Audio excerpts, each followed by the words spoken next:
வணக்கம் அன்பு நெஞ்சங்களே, நான் உங்கள் பாரதி. இன்றைக்கி நம்ம வீடியோ பதிவில் இந்த பெரிய பிளான்ட்டை எப்படி ரீபார்ட் பண்ணி நம்ம பாத்ரூமை டெக்கரேட் பண்ணுறது அப்படிங்கிறத பார்க்கலாம்.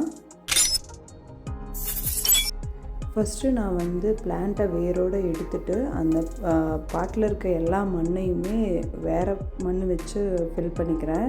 நான் மிராக்கல் க்ரோ பாட்டிங் மிக்ஸ் தான் யூஸ் பண்ணுறேன். அது கூடவே கொஞ்சம் கிரவுண்ட் சாயிலும் சேர்த்து 1:1 ரேஷியோவில் ஆட் பண்ணிக்கிறேன். அதுக்கப்புறமா அந்த பிளான்ட்டில் இருக்க மற்ற ஸ்டெம்ஸை கிராஃப்டிங் மெத்தடில் அப்படியே சுற்றி வச்சு வேர் கீழே இருக்க மாதிரியும் லீவ்ஸ் மேலே இருக்க மாதிரியும் வச்சு அந்த பாட்டிங் மிக்ஸ் போட்டுக்கிறேன். அந்த நீளமான ஸ்டெம்மை மட்டும் விட்டுறேன். ஸ்டெம்மை நல்லா மண்ணில் படுற மாதிரி வச்சு மண்ணை போட்டு நிரப்பிக்கிறேன். ஏன்னா வேர் கீழே படும்போது தான் நல்லா வேர் பிடிச்சி இன்னும் நிறைய லீவ்ஸ் வர்றதுக்கு ஹெல்ப் பண்ணும். கொஞ்சம் கூட எங்கேயுமே இடம் இல்லாத அளவுக்கு நல்லா மண்ணை போட்டு நிரப்பிக்கணும். இன்னொரு ஸ்டெம்மையும் எடுத்து அதே மாதிரி சுற்றி வச்சு மண்ணை நிரப்பிக்கிறேன். அப்போ தான் நமக்கு பிளான்ட் எப்படி இருக்குன்னா நல்லா புஷ்ஷராக இருக்கும். கீழே பார்க்கும்போது அந்த பாட் ஃபுல்லாகவுமே சேர்ந்து வளர்ந்து நல்லா புஷ்ஷியாக இருக்கும். இந்த மாதிரி பண்ணும்போது இந்த கிராஃப்டிங் மெத்தடில் நமக்கு லீவ்ஸ் இல்லாத இடத்துல கூட நமக்கு லீவ்ஸ் கிடைக்கும். ஸோ பார்க்கும்போது ரொம்ப அழகாக அந்த பாட் தெரியும். கொஞ்ச நாளைக்கு அப்புறமா எடுத்து பார்த்தீங்க அப்படின்னா அந்த இடத்துல நல்லாவே வேர் பிடிச்சி லீவ்ஸ் நிறையாவுமே இருக்கும். இந்த மாதிரி பண்ணும்போது அந்த ஸ்டெம் நல்லா ஸ்ட்ராங்காக அந்த பாட்டில் நிற்கிறதுக்காக வேர் பிடிக்கிறதுக்காக நம்ம நார்மலாக யூஸ் பண்ணுற கொண்டை ஊசி இல்லைன்னா நார்மல் ஹேர் பின்னை அங்கே அந்த ஸ்டெம்மோட மண்ணு கூட சேர்த்து குத்தி நிறுத்திக்கலாம். இப்படி நிறுத்தும்போது நம்ம ரொம்ப நாள் அந்த இடத்துல ஸ்டேபிளாக இருக்கும்போது நமக்கு வேர் பிடிக்கிறதுக்கு ரொம்ப ஈஸியாக இருக்கும். இப்போ பார்த்தீங்கன்னா தெரியும், அந்த பின் குத்துன இடத்துலேருந்து அந்த ஸ்டெம் நகரவே நகராது. ஸோ அது மண்ணில் பட்டுகிட்டே இருக்கும்போது அந்த வேர் நல்லா ஸ்ட்ராங்காக பிடிச்சி நிறைய லீவ்ஸ் கொடுக்கறதுக்கு ஹெல்ப் பண்ணும். இந்த மாதிரி நம்ம எல்லா பிளான்ட்டுக்குமே எல்லா கொடி வகை பிளான்ட்டுக்குமே நம்ம பண்ணலாம். அப்படி பண்ணும்போது நமக்கு பிளான்ட்டும் நல்லா புஷ்ஷராக கொடுக்கும். அதே மாதிரி வேரும் நல்லா பிடிச்சி அழகாக இருக்கும் பார்க்குறதுக்கே.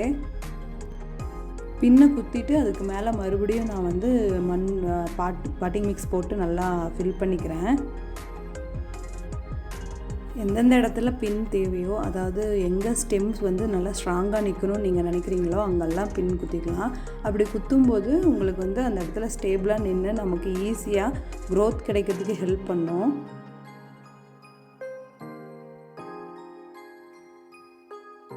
உங்களுக்கு பார்த்தாவே தெரியும் அந்த பிளான்ட் எவ்வளோ அந்த ஸ்டெம் எவ்வளோ ஸ்ட்ராங்காக அங்கே நிற்கிது அப்படிங்கிறது தெரியும்.